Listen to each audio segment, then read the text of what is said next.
పెన్నులు తీసుకున్నాను sir, photo తీసుకోబోతుంది. Challapalli పూర్వయ్య,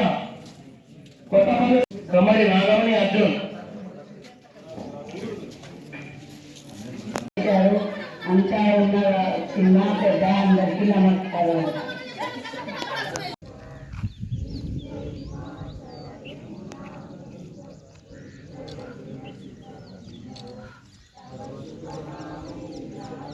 నేను పంపిస్తాను.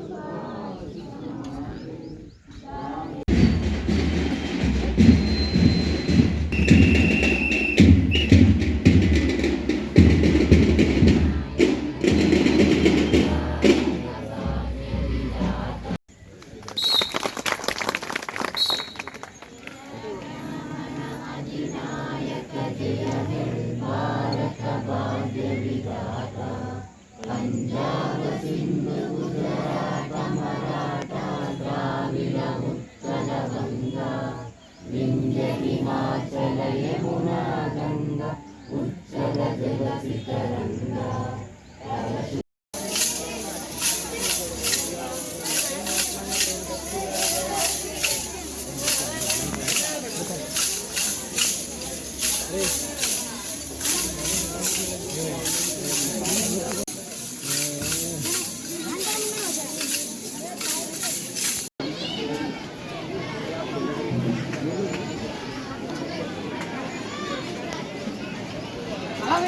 जगह चलो सावेड़ा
Right. Exercise number 5. Very good. Samisha and Sandra. Arjuna, you are not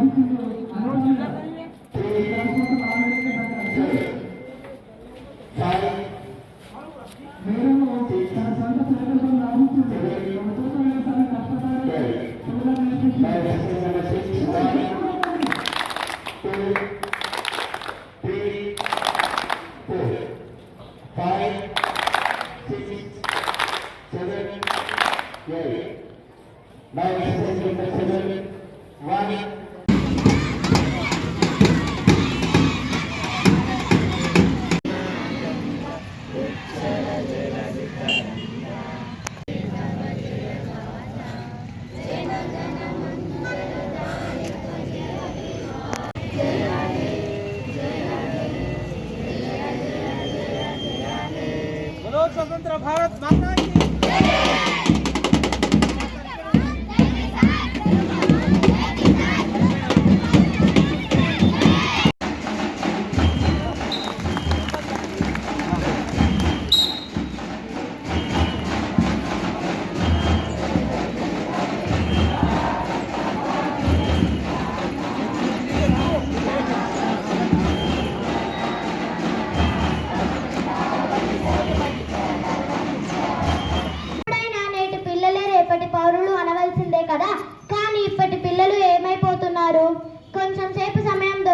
వాళ్ళు టీవీ లేదా ఫోన్ చూస్తూ సమయాన్ని గడిపేస్తున్నారు. అదే చదువు మీద మంచి పనుల మీద పెడితే మంచి జ్ఞానం వస్తుంది. మీరు గమనించే ఉంటారు, 2 చేతులు జేబులో పెట్టుకొని నడిచే వాళ్ళ నుంచి రెండు చేతులతో పట్టుకొని పాల సీసాలో పాలు తాగుతుండే వాళ్ళ వరకు తమ జీవితాల్ని ఫోన్లోనే గడిపేస్తున్నారు. ఇక నేనేదో ఫోన్ గొప్పలు చెప్తున్నా అనుకోకండి. అప్పటి పిల్లలకి ఇప్పటి పిల్లలకి తేడా వివరించాలనుకుంటున్నాను. ఎన్నో రకాల సమస్యలు ఎదుర్కొంటున్నాం. ఆకలిగానే మిగిలిపోయింది, అవిధిగానే మిగిలిపోయింది. అశాంతితో, అబద్ధంతో, అనారోగ్యంతో దేశం అల్లాడిపోతూ ఉంది. ఈ దేశంలో చదువు లేక కాదు, దేశంలో సంపద లేక కాదు, సామాజిక బాధ్యత, సామాజిక వికాసం, సామాజిక చైతన్యం. ఈ దేశం నాది, ఇక్కడ ఉన్న ప్రజలందరూ నా తోబుట్టువులే మతానురాగం జనాలు లోపిస్తూ ఉంది. ఒక భగత్ సింగ్ అనే ఖుదీరామ్ బోస్, ఒక అల్లూరి, ఒక మదన్ లాల్ బీంగ్, ఒక అస్మదుల్లా ఖాన్, ఒక ఉయ్యాలవాడి వీర నరసింహారావు రెడ్డి సమాజం కోసం వారి జీవితాన్ని త్యాగానికి సిద్ధపడ్డారు. శతాబ్దాల తరబడి భారతదేశాన్ని విముక్తి కల్పడానికి 3,15,00,000 మంది ప్రాణాలు అర్పించడం వలన ఈ రోజు వెన్నెల జెండా పైకి ఎగిరింది. ఒకవైపు రక్తం కారుతున్నా, సంఘం పగిలిపోతున్నా, ప్రాణం కొన్ని విపరీతో ఉన్నా, మనందరి సుఖం కోసం, మనందరి స్వేచ్ఛ కోసం కోట్లాది మంది ప్రజలు ఈ తల్లి వైభవాన్ని ప్రపంచ 4 దేశాల వైపులా చాటి చెప్పే రీతిలో సాంకేతిక పరిజ్ఞానం కోసం, సరిహద్దు పర్యవేక్షణ కోసం, సామాజిక న్యాయం కోసం, సామాజిక సమానత్వం కోసం మన రంగంలో పనిచేసి ఉజ్వల భారతాన్ని నిర్మిద్దాం.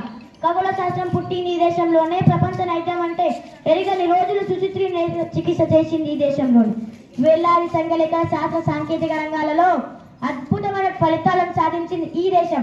నాటి నుండి నేటి వరకు ప్రతిభా పాదలను ప్రపంచాన్ని తీసుకున్నటువంటి రీతిలో మన దేశం కొనసాగుతూ ఉంది. మీరు